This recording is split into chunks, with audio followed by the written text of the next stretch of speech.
Hi hello నమస్తే, నేను Ganta Jagadish Chiranjeevi TV నుంచి రాచరికం మూవీ గురించి చెప్పడానికి నేను మీ ముందుకు ఈరోజు వచ్చాను. రాచరికం మూవీలో విజయ్ అని ఒక కొత్త కుర్రవాడు హీరోగా నటించడం జరిగింది. అప్సరా రాణి అనే ఆమె హీరోయిన్గా నటించడం జరిగింది. వరుణ్ సందేశ్ ఈ సినిమాలో విలన్గా చేశాడు. అయితే ఈ మూవీని డైరెక్టర్ సురేష్ లంకన్నపల్లి చాలా అద్భుతంగా తెరకెక్కించడంలో ఎలాంటి సందేహం లేదు. అయితే ఇది 1978లో జరిగిన ఒక ఫ్యాక్షన్ బ్యాక్గ్రౌండ్ సినిమా. అయితే సినిమా చూపించడమే రాజారెడ్డి ఎంత క్రూరుడు విలను అనే దాని మీద చూపిస్తాడు. రాజారెడ్డికి ఒక నియోజకవర్గం ఉంటుందన్నమాట.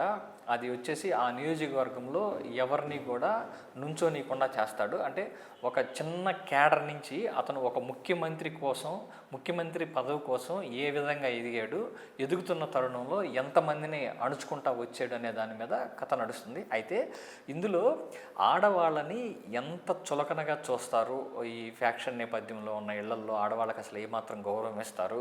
అలానే 1978 ఆ టైంలో కుల వివక్ష ఏ విధంగా ఉన్నది అన్న పాయింట్ తీసుకొని ఈ సినిమాని నేరేట్ చేయడం జరిగింది.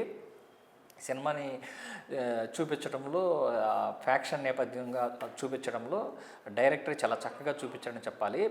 అయితే ఈ సినిమాలో విలన్కి ఒక రైట్ హ్యాండెడ్గా ఒక క్యాండిడేట్ ఉంటాడు. ఆ క్యాండిడేట్ విలన్ మీద వేరే వాళ్ళు దాడి చేస్తున్నప్పుడు ఇతను ఎదురెళ్ళి ఒక అతన్ని నరకడం జరుగుతుంది. ఆ చేతి పోగొట్టుకున్న వ్యక్తి ఎవరైతే ఉన్నారో విలన్తో రాజీ చేకూర్చుకొని వాడిని నేను చంపాలి అని అంటాడు. సరే వాడిని నువ్వు చంపేసుకో, దానికి నా ఫుల్ సపోర్ట్ అని చెప్పి వాడిని చంపటంలో కూడా విలను వాడికి సహాయపడతాడు. అంటే ఎవరైతే తనకి మద్దతుగా నిలబడి తన ప్రాణానికి తనకి అండగా ఉంటారో అట్లాంటి వాళ్ళని కూడా పదవి కోసం వాళ్ళను కూడా వీళ్ళు తన పక్కన ఉన్న వాళ్ళని కూడా చంపి పైకి ఎదుగుతారు అన్న కాన్సెప్ట్ని చాలా బాగా చూపించాడు. తండ్రి ఏ విధంగా ఉంటాడు, దాని కూతురికి తగ్గ తమ్ముడు అని 2 క్యారెక్టర్లు ఉంటాయి. ఇందులో 2 క్యారెక్టర్లు ఈ అమ్మాయి అప్సరా రాణి అని ఒక అమ్మాయి చేసింది. వరుణ్ సందేశ్ గారు విలన్గా చేశారు. అప్సరా రాణి ఈ అమ్మాయికి విజయ్కి మధ్య ఎలాంటి రిలేషన్ ఉంటుంది, ఎలాంటి లవ్ సీన్స్ ఉంటాయి. ఆ తర్వాత వీళ్ళిద్దరి మధ్య మంచి సాంగ్స్ ఉంటాయి. అందుట్లో మౌలా మౌలా అనే సాంగ్ ఒకటి చాలా బాగా రీచ్ అవుతుంది. ఆ తర్వాత ఇంకో సాంగ్ వచ్చేసి ఏం మాయని చేసావనే సాంగ్ ఒకటి ఉంటుంది, మంత్రం వేసావనే సాంగ్. ఈ సాంగ్ కూడా చాలా అద్భుతంగా తెరకెక్కించారు.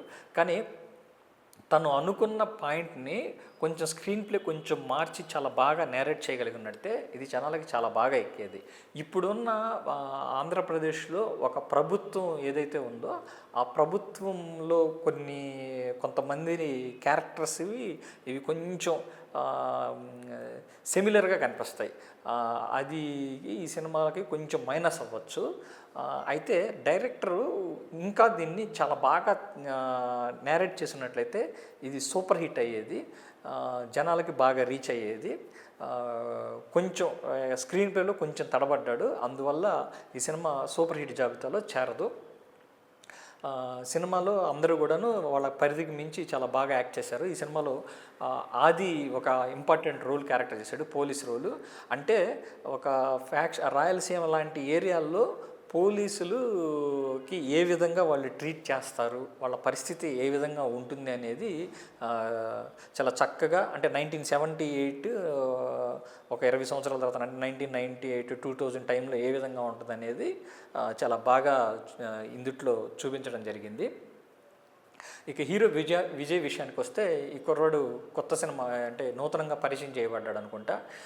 తన పరిధి మేర తను చాలా బాగా నటించాడు. డ్యాన్సుల్లో కానీ, ఫైటింగ్లో కానీ, యాక్టింగ్లో కానీ. ఇతనికి ఒక మంచి యాక్షన్ మూవీ పడితే, ఒక మంచి డైరెక్టర్ చేతిలో పడితే ఇతను మంచి హీరోల్లో వాళ్ళ జాబితాలో చేరటానికి ఒక అవకాశం ఉంటుంది. అయితే కథలు ఎన్నుకునేటప్పుడు ఒక మంచి కథని మంచి డైరెక్టర్ చేతిలో పడాలి.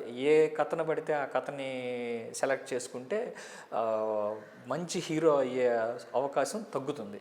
సో కథ తీసుకునేటప్పుడు దాన్ని ఒక మంచి డైరెక్టర్ చేతిలో పడినట్లయితే ఈ అబ్బాయికి మంచి ఫ్యూచర్ ఉంటుందనడంలో ఎలాంటి సందేహం లేదు. ఇది నా రివ్యూ ఎలా ఉందో మీరు ఒకసారి వీక్షించి చెప్పండి. Thank you so much.